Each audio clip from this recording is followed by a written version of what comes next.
Queridos amigos, que alegria, estamos iniciando o programa Estudando as Obras de André Luiz, o livro Libertação.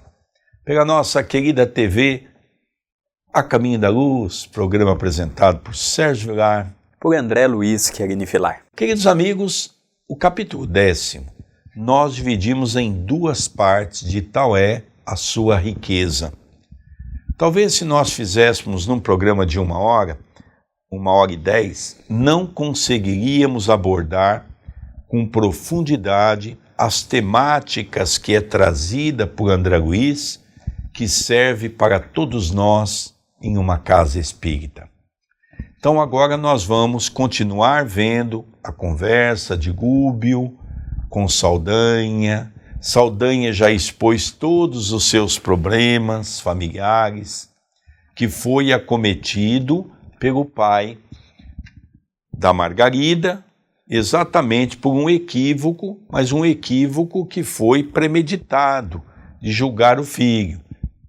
Então a mãe de Jorge desencarnou, o Jorge, que era o filho, acabou sendo preso. Depois nós tivemos a história da esposa de Jorge que suicidou, a neta foi trabalhar na casa do magistrado, porque o magistrado ficou realmente muito preocupado, porque Saldanha, em sonho, disse a ele que iria perseguir toda a sua família. Então ele está tentando corrigir um erro de posicionamento. E agora nós vamos ver entrar o médico. Isso é muito importante, porque muitas pessoas acham que fazer o bem não precisa ter nenhum preparo. Não é isso, não é verdade. Diz um dito popular que de boas intenções o inferno está cheio. Nós precisamos nos preparar. O médico está tentando ajudar Margarida. Nós vamos ver isso. Mas nós vamos ver também que o médico também sofre perseguições e o médico também tem sérios problemas para resolver por conta de Margarida. É isso mesmo, André Luiz? Sem dúvida, é um capítulo apaixonante que daremos continuidade nesse momento, em que eu agradeço muito a Deus, a Jesus, aos espíritos amigos, pela oportunidade de estarmos juntos mais uma vez, aqui na TV A Caminho da Luz, com os amigos, com as amigas que vêm nos acompanhando desde o livro Nosso Lar. Estamos já na metade do 6º livro, do 6º projeto. Que alegria! Aqui na descrição do vídeo tem as redes sociais da TV A Caminho da Luz, as minhas, as do nosso querido Sérgio, Instagram, Facebook. Entre em contato conosco, siga a gente lá também e se inscreva no canal aqui no YouTube. Dando continuidade na leitura. Mostrava ao relógio 1/4 para meio-dia, quando alguns passos se fizeram ouvidos.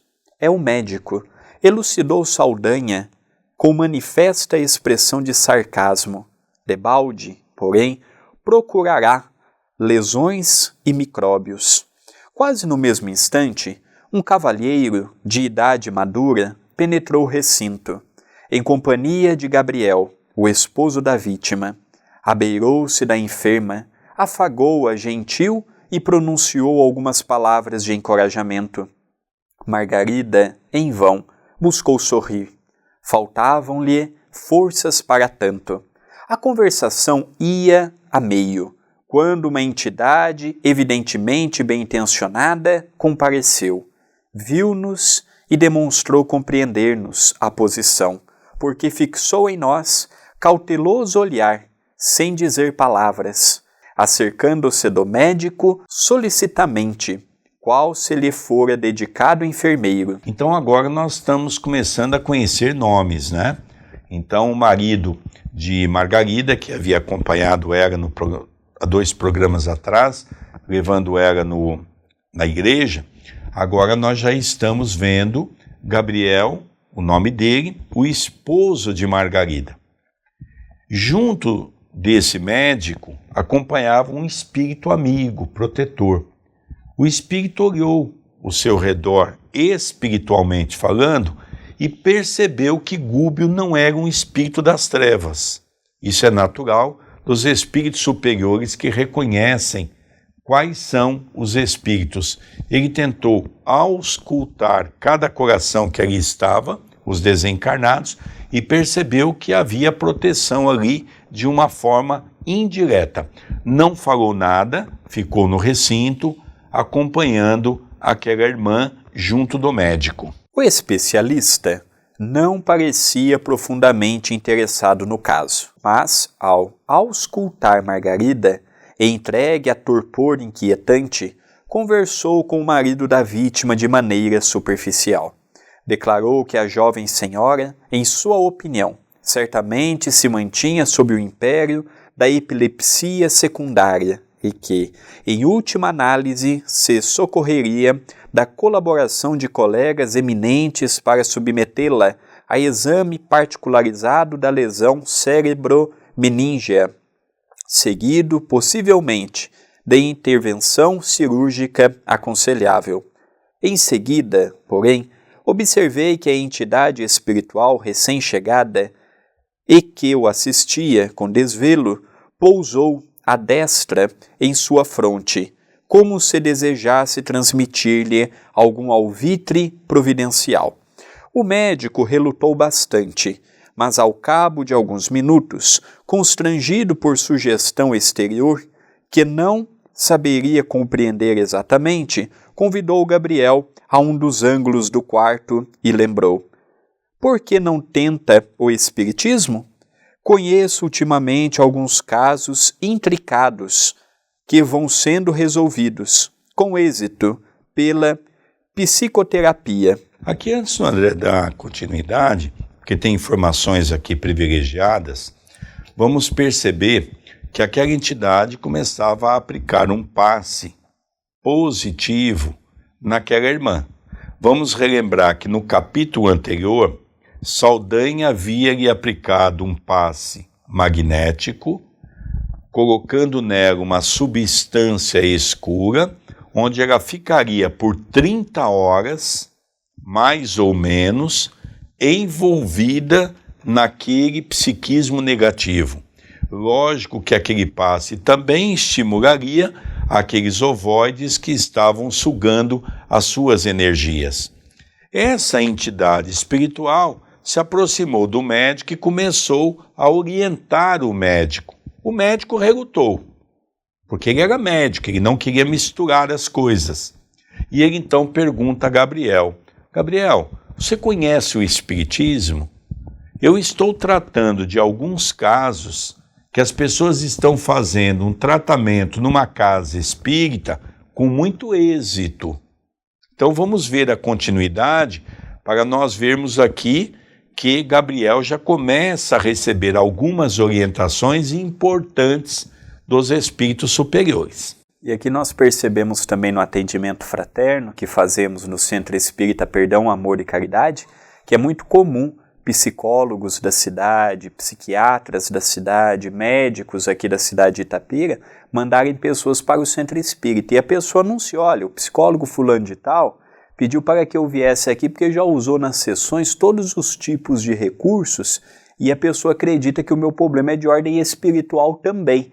Então é muito interessante esta técnica que estamos vendo aqui, porque eu sou testemunha viva, o nosso querido Sérgio também, de que isso acontece. Muitas pessoas vêm no Centro Espírita e dizem: eu vim sob a orientação médica, sob a orientação psicológica, procurar um tratamento junto com o que eu já faço, com médico, com psicólogo, para ter êxito no meu tratamento. E posso afirmar, os resultados são grandiosíssimos, porque passa a tratar do corpo físico numa clínica desta e passa a tratar do lado espiritual no Centro Espírita. Dando continuidade. E para não dar ideia de uma capitulação científica ante o idealismo religioso, acrescentava: segundo sabemos hoje, a saciedade, a sugestão, é uma força misteriosa, quase desconhecida. O esposo da enferma recebeu o conselho com simpatia e perguntou: poderá orientar-me suficientemente? O psiquiatra recuou, de algum modo, e obtemperou: bem, não disponho de maior trato com os expoentes do assunto. Todavia, segundo acredito, não terá dificuldades para experimentar. Logo após, deixou ali algumas indicações escritas, relacionando drogas e injeções, e dispôs-se a sair, sob o riso escarninho de Saldanha, que dominava amplamente a situação. Gúbio conversou qualquer coisa com o inquisidor desencarnado e em seguida dirigiu-se a mim esclarecendo: André, combinamos que, para observações, deves seguir o médico. Dentro de algumas horas, porém, volta ao nosso posto. Então aqui nós percebemos que Saldanha realmente achava graça do médico dar aquela orientação. E é o que acontece com muitos médicos, né? Que dentro de uma casa espírita fala com muita ênfase, mas não sustenta o espiritismo no seu consultório, não sustenta o espiritismo numa clínica, num hospital. Eu me lembro das palavras de Jesus quando ele disse, e eu gosto muito, aquele que tiver vergonha de mim, eu também terei vergonha dele.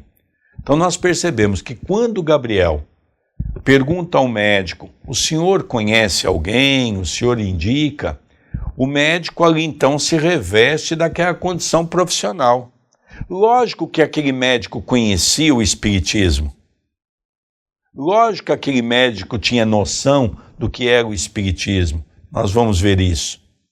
Mas ele recua. Olha, mas não vai ser difícil, Gabriel, você achar não. Hoje o espiritismo tem aí dividido, né, em muitos lugares. Eu acho que você vai achar com uma certa facilidade. O médico recuou naquele momento.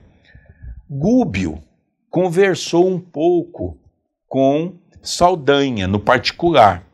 E eles acharam por bem, sob a sugestão de Gúbio, que André Luiz pudesse acompanhar o médico durante algumas horas, para que ele pudesse aprender alguma coisa, que é o que nós vamos ver os relatos. Isso é muito importante, não é? E lógico que Gúbio também precisava tirar um pouco o André, porque o André estava muito aflito naquela casa, naquelas condições, não é? André estava permitindo que a parte lhe influísse as questões do sentimento. Então vamos acompanhar o médico. Olha, André, o médico daqui a pouco vai embora, você acompanha ele, depois de algumas horas você volta. Tá bom assim? Então combinaram e vamos continuar a leitura para nós entendermos o caso. Compreendi que o nosso orientador me proporcionava a recolta de novos ensinamentos e acompanhei o especialista em moléstias nervosas, cauteloso e contente. Distanciado agora do lugar em que nosso instrutor travava batalha singular, acerquei-me da personalidade que assistia ao médico, de perto, e entabulamos amistoso diálogo. O novo amigo atendia pelo nome de Maurício. Fora enfermeiro do Esculápio que protegia e recebera, com satisfação, a tarefa de ampará-lo nos empreendimentos profissionais. Então vamos entender quem é Maurício, o novo personagem que entra aqui. Foi enfermeiro desse médico, desencarnou, era um espírito bom e ele então continuou acompanhando o médico, auxiliando nessa parte espiritual. Então, era um enfermeiro que tinha uma sintonia com o médico. Vamos acompanhar passo a passo para nós entendermos todo esse momento que envolve essa história. E aqui nós vamos perceber também que, além do anjo da guarda, esse médico passou a ter o auxílio de Maurício. E aqui nós perceberemos que todas estas profissões que lidam diretamente com o bem-estar das pessoas, um médico, um psicólogo e assim sucessivamente, e a pessoa recebe o auxílio, mesmo não aceitando e não acreditando, recebem o auxílio da espiritualidade. Por isso que o médico espiritualista, e aqui entra o espírita, o umbandista e assim sucessivamente, ele tem grande êxito de ser um bom profissional, porque ele vai ter capacidade de aliar o conhecimento teórico com o conhecimento espiritual. E aqui Maurício, ele vai narrar os dramas do médico, as lutas do médico. Ah, Maurício já é um benfeitor? Não. Maurício foi colocado do lado do médico com um propósito, deles trabalharem visando as pessoas que aquele médico atua, ajuda e leva ao reconforto físico. Dando continuidade, todos os médicos, asseverou-me convicto, ainda mesmo quando materialistas, de mente impermeável à fé religiosa, contam com amigos espirituais que os auxiliam. A saúde humana é dos mais preciosos dons divinos. Quando a criatura, por relaxamento ou indisciplina, delibera menosprezá-la, faz-se difícil o socorro aos seus centros de equilíbrio, porque em todos os lugares o pior surdo é aquele que não quer ouvir. Todavia, por parte de quantos ajudam a marcha humana da esfera espiritual, há sempre medidas de proteção à harmonia orgânica, para que a saúde das criaturas não seja prejudicada. Claro que há erros tremendos em medicina e que não podemos evitar. Nossa colaboração não pode ultrapassar o campo receptivo daquele que se interessa pela cura alheia ou pelo próprio reajustamento. Entretanto, realizamos sempre em favor da saúde geral quanto nos é possível. Então aqui nós vemos uma informação preciosa também, não é? Maurício explica para André Luiz que lógico que existe muitos erros na área da medicina, lógico que os médicos também se equivocam, lógico que os médicos erram, mas ele coloca aqui para André Luiz que a providência divina permite que quando há um merecimento do paciente, é quando então eles entram em ação, seja pelas mãos do médico numa operação, seja pela questão intuitiva, pelo pensamento, e eles não estão preocupados se o médico é religioso, se o médico é espiritualista, se o médico é ateu. Quando naquele momento aquele médico está empenhado em auxiliar aquela pessoa e quando há o merecimento por parte daquela pessoa, os espíritos agem pelos médicos. Essa explicação é uma explicação muito interessante. Eu não preciso ir num centro espírita para ter companhia de amigos espirituais. Diga de passagem, um dia o Chico meio se revoltou no sentido de comentários dos espíritas desairosos, e o Chico então diz de uma maneira muito clara: se eu tiver que escolher o espiritismo e se eu tiver que viver dentro do espiritismo a psicografia como base central, eu deixo de ser espírita e passo a ser cristão. Espiritismo é um rótulo.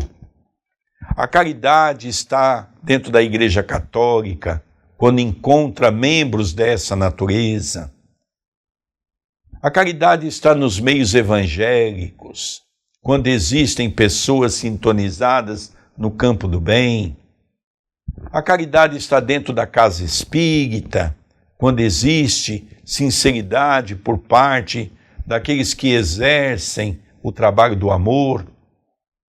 A caridade está no coração de muitos ateus, que apesar de dizer que não acreditam em Deus, mas muitas vezes são pessoas que deliberam um trabalho de assistência muito maior para os necessitados do que aqueles que batem no peito e gritam ser cristãos.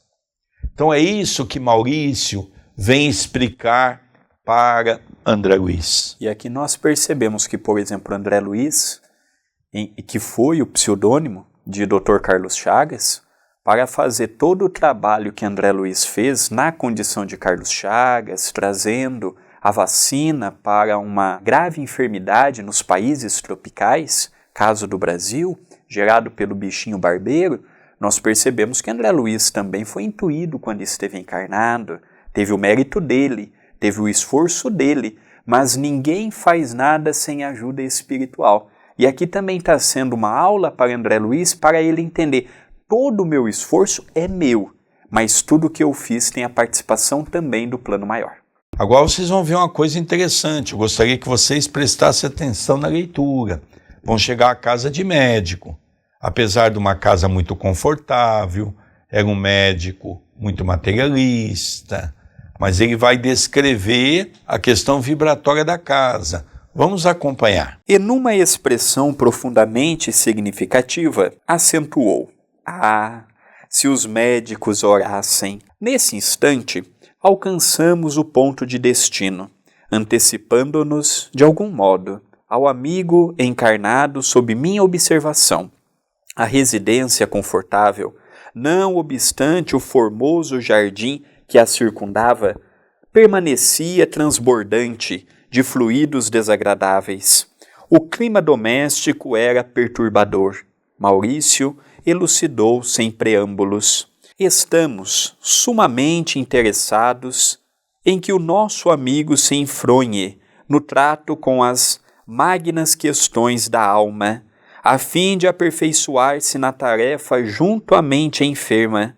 Por isso, encaminhamos até aqui, por vias indiretas, livros e publicações acerca do assunto. Entretanto, contra o nosso desejo, não somente preponderam os preconceitos da classe médica, mas também a influência perniciosa que a segunda esposa exerce sobre ele. Homem inteligente, mas muitíssimo arraigado à remuneração dos sentidos, o nosso amigo não suportou a viuvez e desposou, há 5 anos, uma jovem que lhe exige pesado tributo à maturidade respeitável. Acontece também que a esse problema acresce questão muito grave. A primeira esposa desencarnada deixou 2 rapazes e permanece ligada à organização doméstica, que considera sua propriedade exclusiva. Por mais que o nosso trabalho se acentue, ainda não conseguimos retirá-la com proveito da casa, porque o pensamento dos filhos, em conflito com o pai e com a madrasta, lhe invoca a atuação de minuto a minuto. O duelo mental nesta casa é enorme, ninguém cede, ninguém desculpa, e o combate espiritual permanente transforma o recinto numa arena de trevas. Então aqui vamos ver um pouquinho a história do médico, não é? Morava naquela casa confortável, com um belo jardim, mas André Luiz começa a perceber que a vibração daquela casa não era nada boa. E ele começa então a receber as orientações de Maurício, que aquele médico havia ficado viúvo. E ele casou-se já faz 5 anos, ele não suportou a viuvez. Ele casou com uma moça que é totalmente perturbada. A viúva deixou 2 filhos e, logicamente, a viúva está ligada àquela casa. Veja, aqui alguns fatos interessantes, não é? Saldanha, contando a sua história, diz que ele estava aprisionado à casa que ele morava. Agora nós estamos vendo a casa do médico e Maurício, que acompanha esse médico, diz que aquela mulher ainda continua a residir naquela casa e se acha dona da casa. Ou seja, ela também não aceitou o novo casamento do marido.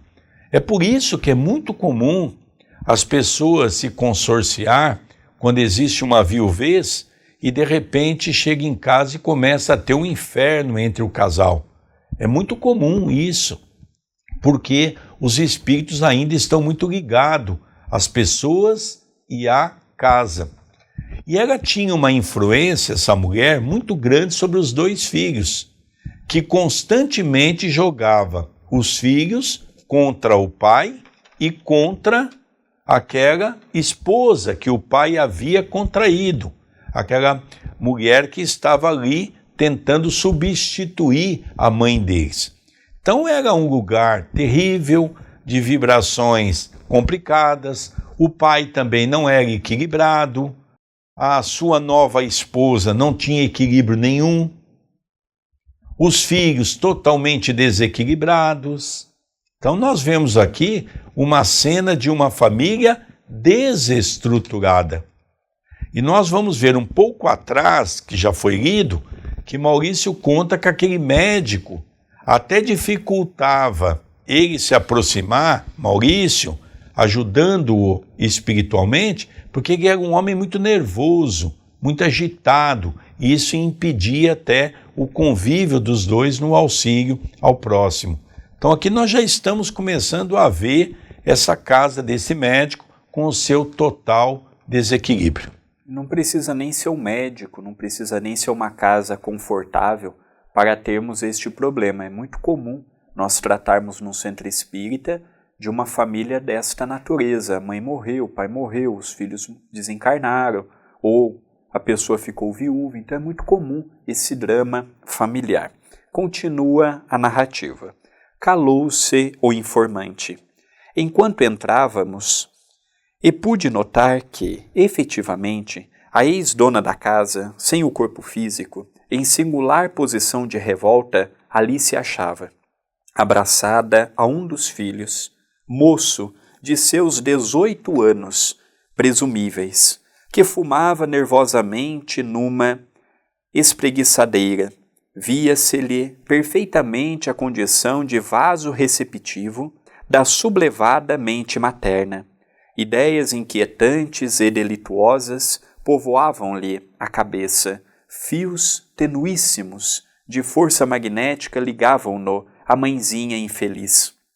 Tinha as mãos crispadas e o olhar absorto, maquinando planos diabólicos e, por mais que o envolvesse o socorro de Maurício, nem ele, nem aquela que lhe fora ciumenta genitora, se mostravam suscetíveis de receber-nos a influenciação restauradora. Então aqui, André, nós vamos ver, há muitas pessoas que chegam no centro e falam, olha, na minha casa tem obsessores. Muitas vezes os nossos próprios obsessores, de maneira inconsciente, são aqueles que conviveram conosco. No caso desse médico, o filho que havia 18 anos, que estava fumando numa espreguiçadeira, um jovem desequilibrado, muito nervoso. Por quê? Porque exatamente ele tinha uma influência enorme da mãe. Era a mãe que estava, de uma certa maneira, influenciando esse jovem. E esse jovem ficava cada vez pior pela influência da mãe. Então nós percebemos que o próprio Maurício havia dito anteriormente que já tentaram de toda maneira tirar aquela mulher daquela casa, mas ela está tão ligado, em especial, a esse jovem, e esse jovem está tão ligado a ela pelos fios tenuíssimos do pensamento que um está aprisionando o outro. É muito interessante analisarmos esse contexto. É uma obsessão de duas pessoas que estão ligadas com o mesmo objetivo, prejudicar o pai ou prejudicar o ex-marido. Dando continuidade. Tenho trabalhado tanto quanto me é possível, explicou o novo companheiro, a fim de ambientar aqui o espiritualismo de ordem superior. Achamo-nos, entretanto, num campo imensamente refratário. Nesse instante, o médico transpôs o limiar e Maurício colocou sobre a fronte dele a destra generosa, buscando fornecer-lhe intuições exatas referente ao caso de Margarida. O especialista, num átimo, começou a articular o aparelhamento mental para exame do assunto que lhe era sugerido, lembrando certa publicação técnica, única maneira através da qual conseguia registrar os pensamentos do companheiro espiritual. Mesmo assim, o esforço não logrou êxito. O filho atacou o genitor com recriminações acerbas, em vista de se haver demorado excessivamente para o almoço. O esculápio depressa desligou a mente de nossos fios invisíveis, precipitando-a no torvelinho das vibrações antagônicas. A esposa desencarnada veio igualmente sobre ele furiosamente. Reparei que o dono da casa não lhe assinalou os punhos ativos no rosto, mas o sangue concentrou-se-lhe na região das têmporas, tingindo-se-lhe a máscara fisionômica de cólera indisfarçável. Resmungou algumas palavras saturadas de indignação e perdeu de todo o contato espiritual conosco. Maurício indicou-o com insofreável tristeza e acentuou: é sempre assim, muito difícil aproximarmos-nos na esfera física daqueles a quem nos propomos auxiliar. Surgem ensejos valiosos de realização espiritual, como presentemente nos ocorre diante do problema de Margarida. No entanto, nossas tentativas redundam em rematada frustração. Um homem intelectualizado pelas responsabilidades acadêmicas, por si mesmo, deveria sentir santa curiosidade perante a vida, abstendo-se de certo comércio mais intenso com a satisfação egoística da experiência no corpo. Porém, a criatura costuma persegui-la até o desgaste completo da forma carnal de que se serve, por mais que a convoquemos a preciosa viagem da periferia para o centro, a fim de que ela se amolde aos imperativos da vida que a espera. Além do sepulcro, nosso esforço é quase sempre considerado adiável e inútil. Então nós estamos vendo um caso muito curioso e muito atualíssimo, porque igual esse médico nós temos outros que se assemelham e de outras profissões também. A casa deste médico, usando um termo bem conhecido por todos nós, é um verdadeiro inferno. Os filhos acusando o pai de ter casado, a ex-esposa, que estava desencarnada, atacava o médico como se fosse culpa dele, a sua desencarnação. Por outro lado, entrou a história da nova esposa, que também o recriminava pela forma que ele educou os 2 filhos. E ele, naquele meio em que ele vivia, era um tormento sem fim. Ele não tinha paz íntima. Quando os espíritos tentavam ligar a ele para transmitir, ele era um psiquiatra. E o psiquiatra lidar diretamente com a mente humana, e ele não conseguia agir com os espíritos não conseguiam intervir adequadamente, porque ele não dava campo, não permitia, não cultuava a fé. Aqui, Maurício fala, nós estamos tentando que consiga estabelecer o espiritualismo superior, porque às vezes nós, os espíritas, achamos que o mundo espiritual é nosso, que os espíritas do outro lado fazem tudo. Não, está errado. Mundo espiritual é livre como nós somos aqui. E quando ele fala, estamos tentando instituir o espiritualismo superior, não é converter a família toda em espírita, não.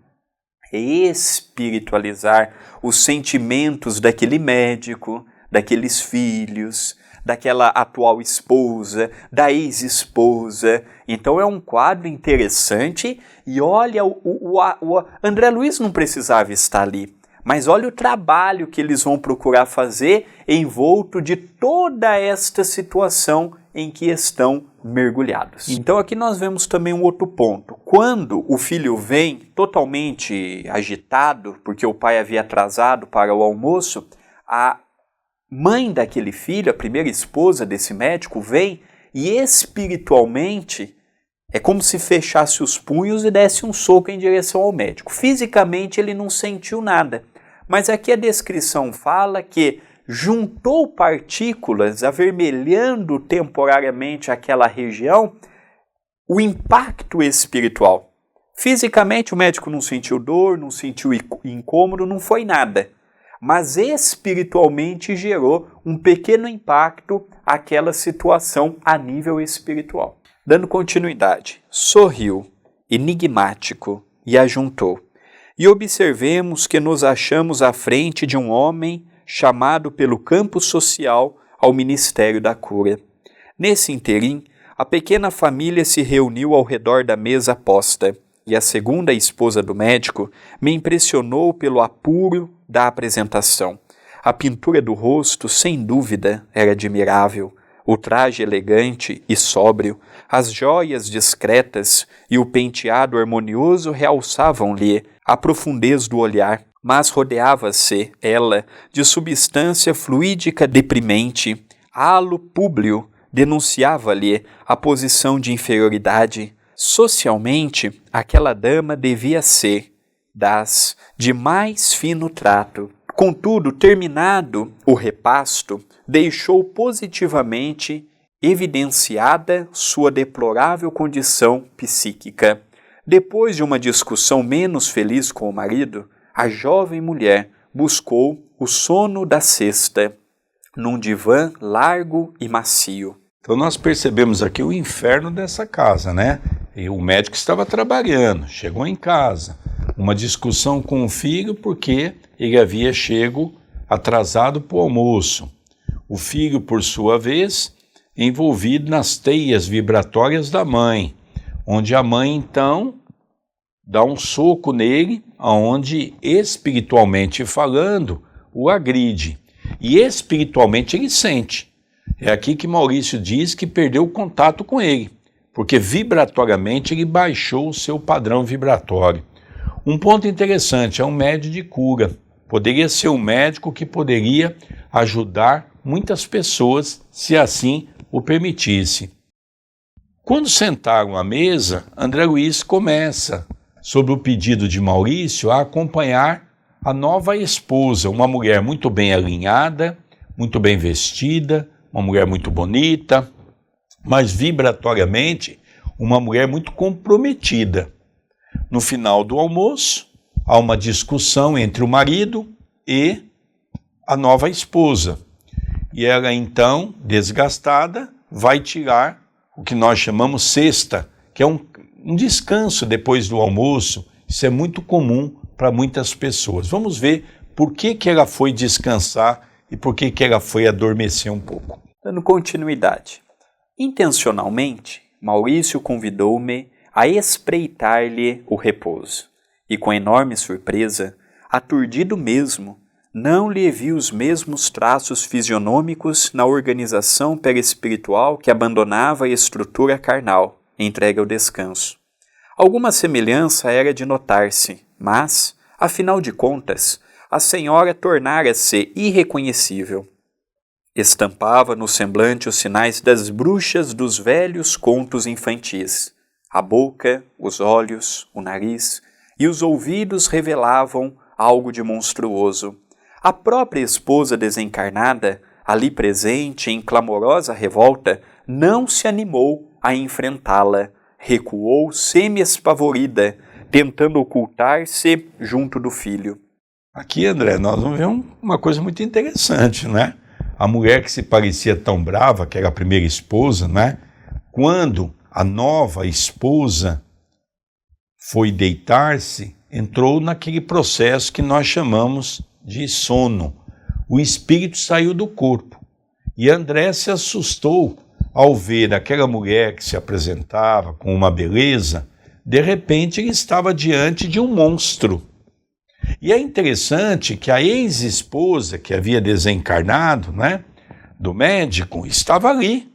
E ela também, quando vê aquela mulher naquela condição, ela também vai para de trás do filho encarnado, porque até ela tem medo, porque a mulher é um monstro mesmo.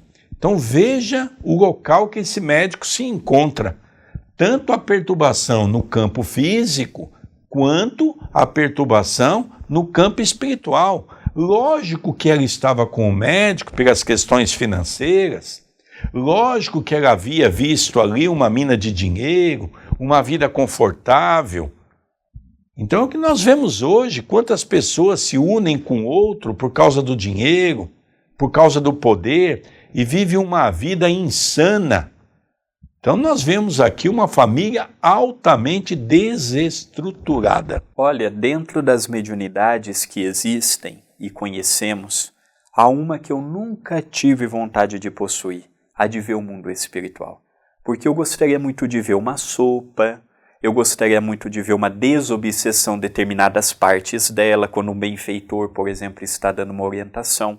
Mas eu fico imaginando, querido Sérgio, querido telespectador, um médium do quilate de Chico Xavier, o quanto de coisa que ele não viu. Porque aquele que tem a vidência propriamente dito, que são poucos, são raros, diga-se de passagem, o Chico chegava a dizer que ele não sabia quem era vivo e quem era morto. Ele via as dimensões uma unidas à outra, como nós vemos o nosso meio.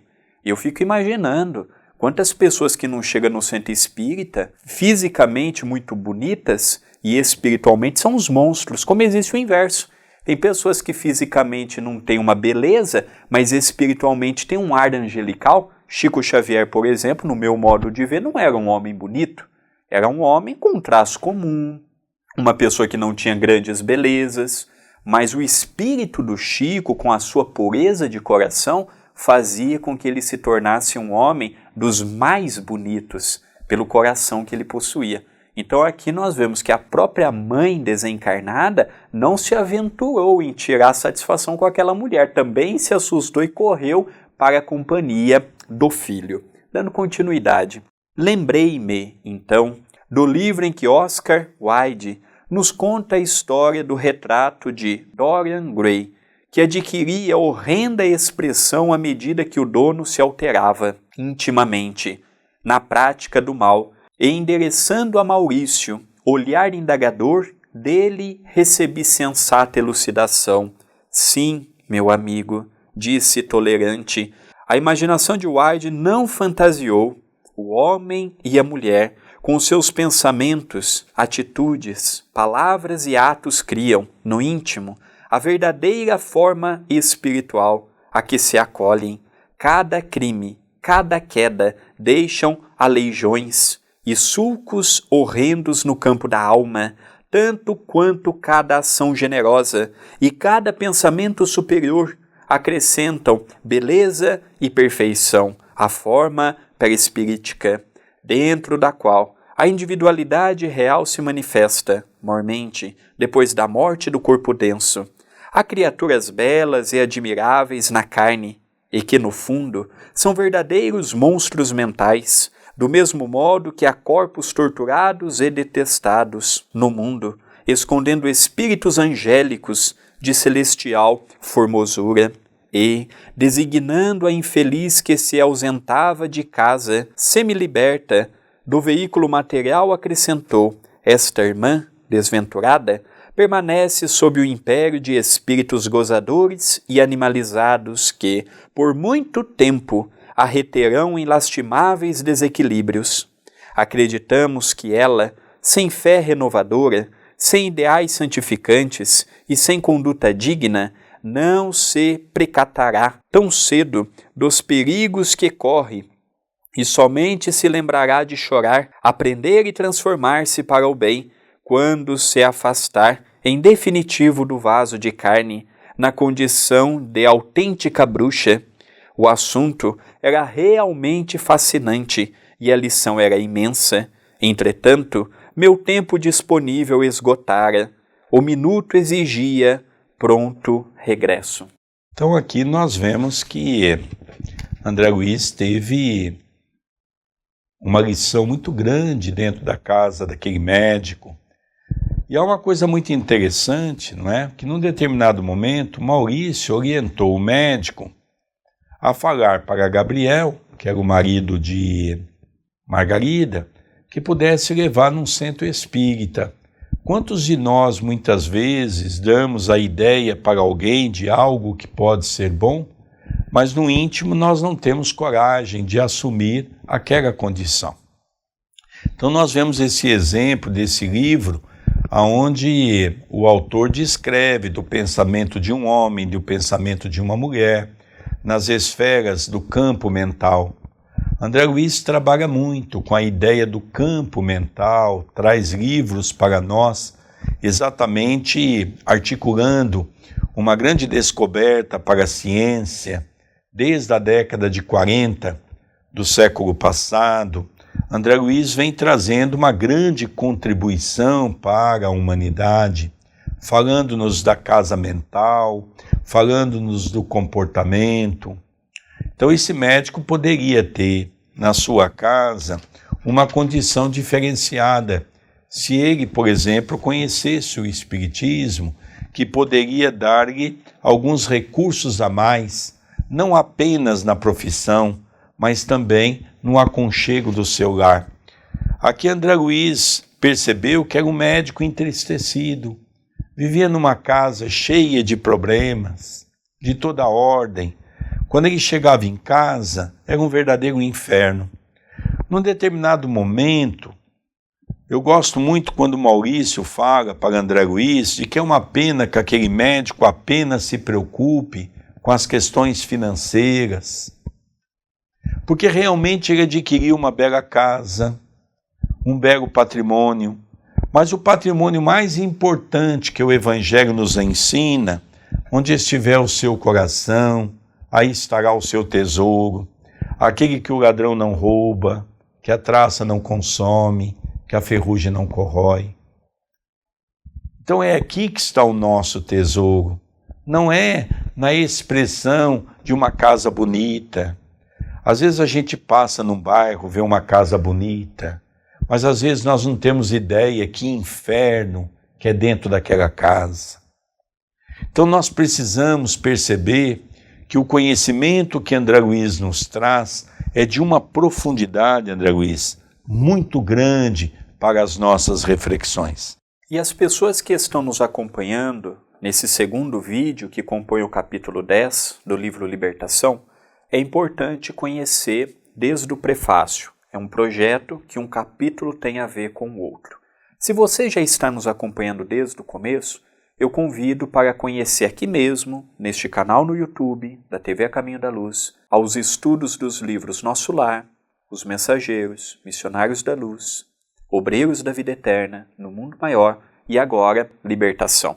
E temos outros vários estudos, lives semanais, e o canal precisa muito da sua divulgação.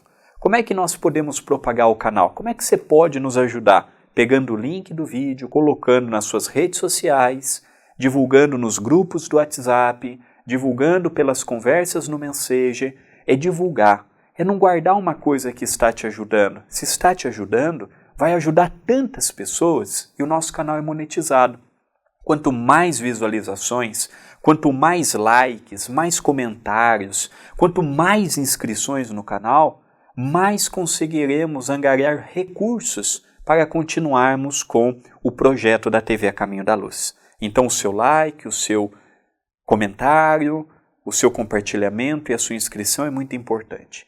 Quem quiser entrar em contato pelo WhatsApp ou receber uma mensagem por dia através da lista de transmissão, o número é 19 997 782794 e o último recado que temos no programa de hoje, estou em minhas mãos com o livro que você está vendo na sua telinha, Poder da Liberdade. É um livro que já está na sua 3ª edição, tem tido uma receptividade muito grande.